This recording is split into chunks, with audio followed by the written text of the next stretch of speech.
Que la gracia y la paz de nuestro Señor Jesucristo esté con todos ustedes, hermanos y amigos. Los seres humanos tenemos limitaciones en, en todos los aspectos de nuestro ser. Y uno de ellos es el de la racionalidad, el de la inteligencia. No podemos nosotros percibir ni siquiera lo material. Todavía hay muchas cosas que no llegamos a entender. Imagínense ahora también con las realidades espirituales. La existencia de Dios, de los ángeles, el cielo, el infierno y el pecado mismo. El pecado mismo no lo podemos ver, pero vemos sus efectos, ¿no? El mal, la malicia que hay en nuestros pensamientos, nuestras actuaciones a veces violentas, mentimos, cometemos infidelidad, deslealtad y muchas otras cosas más. Aunque también, obviamente, las cosas buenas, la mansedumbre, la humildad, y solamente se reflejan a través de nuestros actos.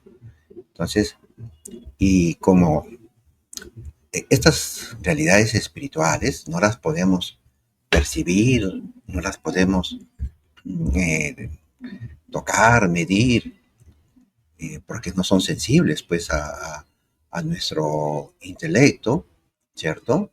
O no las podemos entender o realizar, protestamos, nos quejamos y decimos que no existen, solamente porque no las podemos captar. Eh, y pues y muchos caen en el ateísmo. Y hay otras personas que, como por ejemplo el caso de los sacramentos, no los aceptamos porque creemos que a través de ellos Dios no puede actuar o no quiere actuar. Entonces también nos separamos de Dios, ¿cierto? Entonces, y llegamos a decir que las personas que son creyentes, ¿no? Son absurdas y que esos pensamientos son absurdos, ¿cierto? También tenemos que considerar que Cristo jamás nos ha planteado algo irracional, jamás nos ha propuesto algo que sea absurdo, contrario a la inteligencia, contrario a lo lógico. No, no. Todo ser humano caminamos por fe. Nos postulamos a una universidad con la idea que vamos a llegar a terminarla y a recibirnos como profesional, a alcanzar un título. Tenemos fe, creemos en nosotros, ¿no? También cuando emprendemos un negocio, no sabemos a ciencia cierta, a pesar que podamos hacer algún estudio de mercado, ¿no? que, que nuestro negocio puede resultar exitoso. De repente puede ser exitoso en un tiempo y de repente a la larga puede el mercado, por diferentes situaciones, también puede fallar, ¿no? Tenemos la esperanza en un hijo que nos va a nacer al cabo de los 9 meses y que va a nacer sano y que pues va pues a vivir. Tenemos esa fe. Así como el hombre también tuvo fe en llegar a la luna, ¿cierto? Y emprendió todos unos estudios, todo un trabajo y gasto de dinero. Incluso hasta el deportista, bien, para alcanzar una medalla olímpica, se prepara y trabaja y se esfuerza. En el matrimonio también, hasta que la muerte nos separe, ¿cierto? Nos casamos con esa finalidad, nosotros que somos pues creyentes. Entonces, y hay situaciones en que nos parecen imposibles. Por ejemplo, ¿cómo creer que Cristo se encuentre en una hostia consagrada? ¿Cierto? ¿Cómo pensar que Dios que está en los cielos venga en hostias que el sacerdote va a consagrar y con el cual después nos vamos a alimentar de manera espiritual, pero real a la vez? María, la Virgen María, nuestra Santa Madre y Santa Madre de Dios, nos da la respuesta ahí en Lucas, en esa anunciación que el ángel le da, que va a ser madre y madre del Hijo de Dios, ¿cierto? Y ella va a decir, pero si aún yo sigo siendo virgen, no mantengo relaciones con ningún hombre, a pesar de que ya estaba desposada con José. Y el ángel le dice, mira, tu pariente Isabel ya está en el 6º mes de embarazo. Y, y María sabía pues que ya Isabel no podía quedar embarazada porque ya era una mujer anciana. Entonces el ángel le va a decir, estamos ahí en Lucas capítulo 1, versículos 37 y 38. Para Dios nada es imposible. Para Dios nada es imposible. Y entonces aquí está la respuesta de María. La fe, conocer, ¿no? Aceptar. Está hablando con un ser divino, perdón, con un ser angélico, angelical. Y obviamente eso desde ya está revelando una verdad. Y María la va a aceptar y va a responder así. Yo soy la servidora, la esclava del Señor.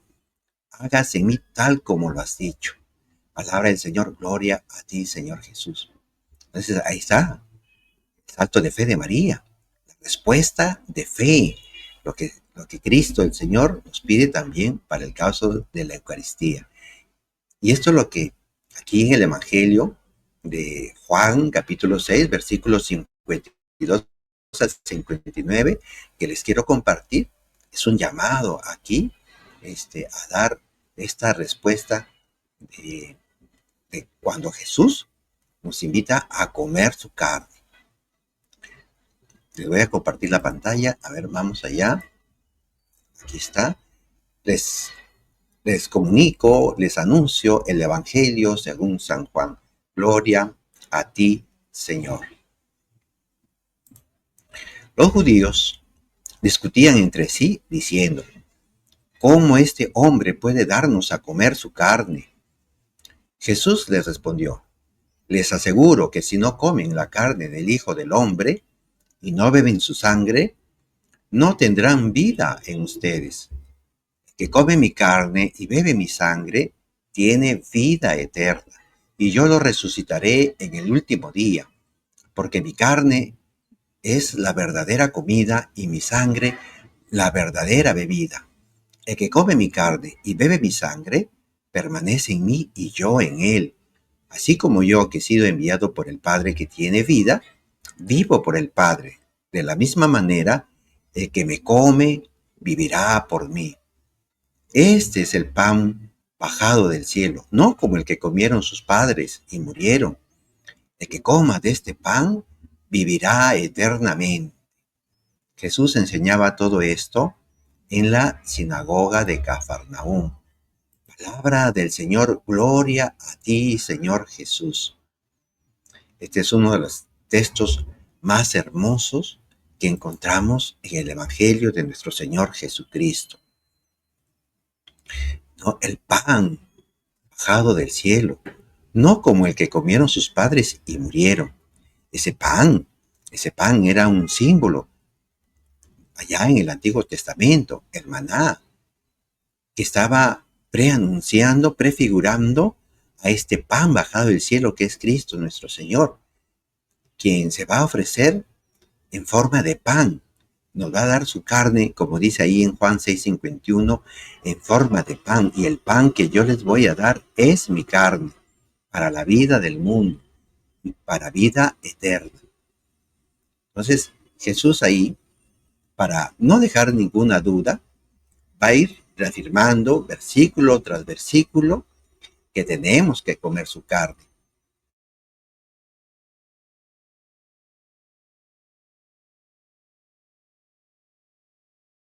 Va a utilizar el verbo fago, ¿no? Que significa comer. Pero como primero los judíos van a empezar a discutir en el versículo 52, ¿cómo este hombre puede darnos a comer su carne? Jesús les va a responder, ¿no? Les aseguro, aquí está asegurándonos Cristo que es Dios. Vuelve a decir, si no comen la carne del Hijo del Hombre y no beben su sangre, no tendrán vida en ustedes. Les aseguro que si no comen la carne, dice, del Hijo del Hombre, o sea, de Cristo, se reafirma y utiliza el verbo fago. Pero a partir del versículo 54 da un sentido todavía más fuerte a sus palabras, más radicales, más firme. Empieza a reafirmar lo que ha dicho y ante lo cual los judíos empiezan a criticarlo, a cuestionarlo. ¿Cómo este hombre puede darnos a comer su carne? Y aquí, por ejemplo, en el versículo 54 vuelve a decir, el que come mi carne y bebe mi sangre. Y ya no utiliza el verbo fago, que significa comer, sino el verbo trogo, que significa algo más fuerte, mordisquear, masticar. Ya utiliza un término todavía más duro para dar a entender que efectivamente está diciendo algo de manera literal, que es comer su carne, pero en forma de pan, como lo decía en el versículo 51. Recordemos también que para los judíos se les hacía un poco complicado esto de comer la sangre, porque Jesús está indicando acá que hay que beber su sangre. En otras palabras, también ingerir sangre, comer sangre, ¿no? Ahí en Levítico capítulo 17, versículo 14, ahí pues está indicando esta enseñanza que venía del antiguo. Y aquí lo tenemos. A ver, vamos a ver qué es lo que nos dice Levítico capítulo 17, versículo 14, 15 y siguientes. A ver, vamos allá. Les leo desde el 14. Porque la sangre de todo ser viviente es su misma alma. Por eso mandé a los hijos de Israel, no comerán la sangre de ningún animal, pues la sangre es su alma y el que la coma será eliminado. Ya, aquí estoy compartiendo el texto que a continuación les voy a leer en un momentito más, pero tengamos presente el texto que acabo de darles lectura verbal, ¿no? Porque la sangre de todo ser viviente es su misma alma. Por eso mandé a los hijos de Israel, no comerán la sangre de ningún animal, pues la sangre es su alma misma. El que la coma será eliminado. Entonces, había esta prohibición que Jesús la va a derogar aquí precisamente, digamos no derogar, pero sí va a dar un salto en el sentido de que va a permitir ya beber su sangre. Entonces ahí tenemos por qué esto los judíos aún no les entraba esto, pero Jesús, que es Dios, va a hacer esta modificación. Entonces, tampoco pensemos que es canibalismo o que es algo irracional. Jesús no nos está ofreciendo que comamos, ¿no?, su carne así, en carne viva.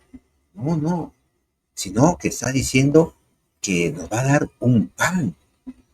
Y por eso, en el Jueves Santo, va a dar pan y va a decir, esto es mi cuerpo.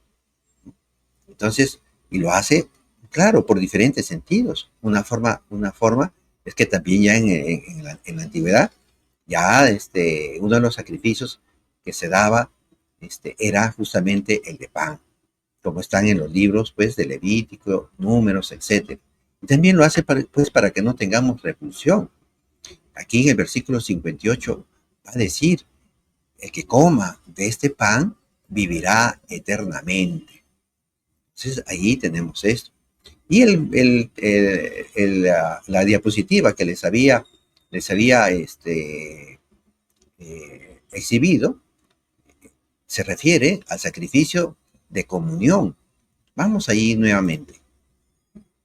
Aquí está. Es que los judíos tenían un sacrificio al que se le llamaba sacrificio de comunión, en el cual se sacrificaba algún animal, pero era comido por la persona o la familia que lo presentaba, y era comunión pues porque a la vez que se ofrecía a Dios, también se hacía partícipe de esa comida y también se le daba al sacerdote. Bien, entonces el Levítico capítulo 7, versículo 15 nos está hablando, sí, de comer de la víctima de comunión. Les leo. La carne de la víctima de comunión se comerá el mismo día. No quedará nada hasta la mañana. La víctima ofrecida en cumplimiento de un voto o como ofrenda voluntaria se comerá, subrayo, se comerá el mismo día, pero lo que sobre podrá comerse al otro día. Palabra de Dios, te alabamos, Señor. Entonces, estamos hablando de un sacrificio de comunión. Y Cristo va a ser víctima él porque se va a ofrecer como cordero de Dios, como víctima, como cordero de Dios. El cordero tiene carne, ¿cierto? Y para salvación nuestra. Y entonces aquí estamos viendo ya esta prefiguración de que sí hay un sacrificio y que se puede comer de ese sacrificio. Bien, ahora, hermanos, Cristo no nos está llamando a algo que es irracional, ni tampoco algo que es simbólico, porque precisamente los judíos entendieron y empezaron a discutir que se trataba de comer su carne y que Jesús reafirmó una y otra vez a lo largo de este discurso del pan eucarístico que sí tenían que comer su carne. Y también hemos visto ahí que Cristo nos da 4 maravillosas promesas. Una, el alimento verdadero para no morir. Y Jesús va a decir, no es como el alimento que comieron sus padres allá en el desierto y murieron, pero era un alimento, un viático que les ayudaba en ese trayecto hasta llegar a la tierra prometida. Igual nuestro Señor Jesucristo nos da este viático, este pan consagrado que es su cuerpo, para no morir ante el pecado, para tener esta fuerza y luchar contra el pecado. También hemos escuchado en el texto bíblico del Evangelio que hoy estamos compartiendo, nos da la resurrección, nos da esta promesa de que como Él resucitó, también nosotros un día resucitaremos. Y ahí está la tercera promesa, que tendremos vida plena hoy. Ya desde ahora podemos vivir el paraíso acá, claro, con los sufrimientos que se tienen, pero ya de una manera gozosa, ¿no? Con la esperanza de ver esta vida eterna en un día junto con Él hasta la eternidad, pues, ¿no? Y también nos da esta comunión personal con Cristo. Este es el encuentro más personal que pudiéramos tener con Dios, con Jesucristo. El versículo 56 dice, el que come mi carne y bebe mi sangre, permanece en mí y yo en él. Versículo 57, el que me come vivirá por mí. Lo que San Pablo luego va a decir ahí en la carta a los Gálatas, en el capítulo 2, versículo 20, ya no soy yo el que vive, sino es Cristo el que vive en mí. Es algo hermoso, extraordinario, a lo que estamos llamados a creer. ¿Cómo este hombre puede darnos a comer su carne? Sí, y lo ha hecho. Y nos ha dado que lo hagamos por medio de un pan consagrado que el sacerdote va a bendecir en la misa, como Cristo lo hizo en ese jueves santo. Dio gracias, ¿no? Ahí lo está bendiciendo, lo parte y se lo da a sus discípulos. Entonces, hermanitos, que Dios los bendiga y sigan profundizando estos textos. Bendiciones.